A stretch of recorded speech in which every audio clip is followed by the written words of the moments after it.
Hi friends, welcome to TM Rainbow's Kitchen. நாம் இன்னைக்கு கத்திரிக்காய் கருப்பு சுண்டல் வச்சு ரொம்பவே டேஸ்டியான புளிக்குழம்பு செய்ய போகிறோம். இந்த ரெசிபி சாப்பிட்றதுக்கு ரொம்பவே டேஸ்டியாக இருக்கும். சூடான சாதத்துக்கு பக்காவான காம்பினேஷனாக இருக்கும். கொஞ்சம் கெட்டியாக இது போல் தொக்கு மாதிரி செஞ்சு வச்சிட்டிங்கன்னா சப்பாத்தி இட்லிக்கு கூட ரொம்பவே சூப்பராக இருக்கும். இந்த டேஸ்டியான கத்திரிக்காய் குழம்பை எப்படி செய்யலான்னு பார்க்கலாம் வாங்க. கத்திரிக்காய் குழம்பு செய்கிறதுக்கு முதல்ல 1/4 கப் தேங்காய், 5லிருந்து 6 சின்ன வெங்காயம், 1/2 ஸ்பூன் மிளகு சீரகம் இது எல்லாத்தையும் மிக்சி ஜாரில் சேர்த்து நல்லா நைஸாக கெட்டியான பேஸ்ட்டாக அரைச்சி எடுத்துக்கோங்க. இப்போ ஒரு வானலில் 2லிருந்து 3 ஸ்பூன் வரைக்கும் நல்லெண்ணெய் சேர்த்துக்கோங்க. எண்ணெய் நல்லா சூடானதுக்கப்புறம் 1/2 ஸ்பூன் கடுகு, 1/4 ஸ்பூன் வெந்தயம் சேர்த்துக்கோங்க.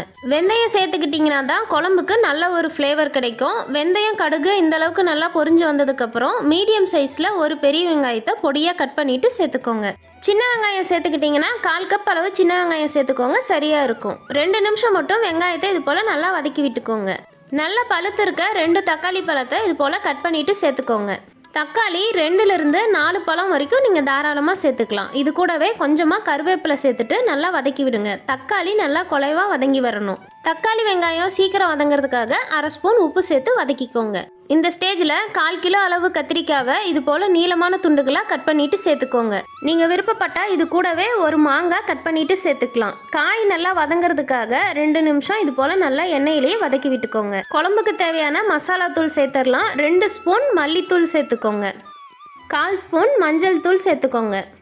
1 ஸ்பூன் குழம்பு மிளகாய் தூள் சேர்த்துக்கோங்க. உங்ககிட்ட குழம்பு மிளகாய் தூள் இல்லைன்னா 1 ஸ்பூன் சாம்பார் பொடி கூட நீங்கள் சேர்த்துக்கலாம். கலருக்காக 1/4 ஸ்பூன் காஷ்மீரி மிளகாய் தூள் சேர்த்துக்கோங்க.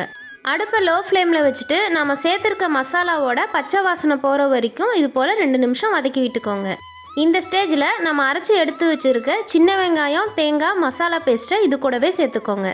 ஒரு முறை நல்லா கலந்து விட்டுட்டு காய் வேகிறதுக்காக மிக்சி ஜார் அலசிட்டு 1/2 கப் அளவு தண்ணி சேர்த்துக்கோங்க. தண்ணி அதிக அளவில் சேர்த்துட்டிங்கன்னா குழம்பு ரொம்பவே தண்ணி ஆகிடும்.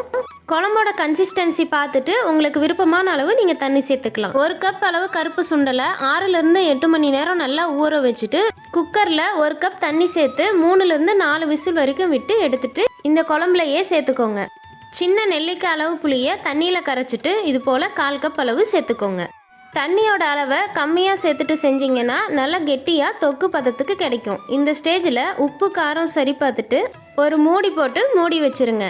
அடுப்பை மீடியம் ஃப்ளேமில் வச்சுட்டு 5லிருந்து 7 நிமிஷம் நல்லா குழம்பு வேகிற வரைக்கும் வேக வச்சு எடுத்துக்கோங்க.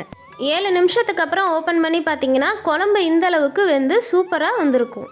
கடைசியாக ஃப்ளேவருக்காக ஒரு பச்சை மிளகாவை கிள்ளிட்டு பாதி சேர்த்துக்கோங்க. இது கூடவே பொடியாக நறுக்குன கொத்தமல்லி தூவிட்டு அடுப்பை ஆஃப் பண்ணிவிடுங்க. இந்த ஸ்டேஜில் நீங்கள் விருப்பப்பட்டால் ஒரு துண்டு வெல்லம் கூட சேர்த்துக்கலாம். அவ்வளோதான், நல்ல கமகமனு வாசனையோட சூப்பரான டேஸ்ட்டில் கத்திரிக்காய் கருப்பு சுண்டல் காரக்குழம்பு சூப்பராக ரெடி ஆயிடுச்சு. கண்டிப்பாக நீங்களும் ஒரு முறை ட்ரை பண்ணி பாருங்கள், ரொம்பவே டேஸ்ட்டாக இருக்கும்.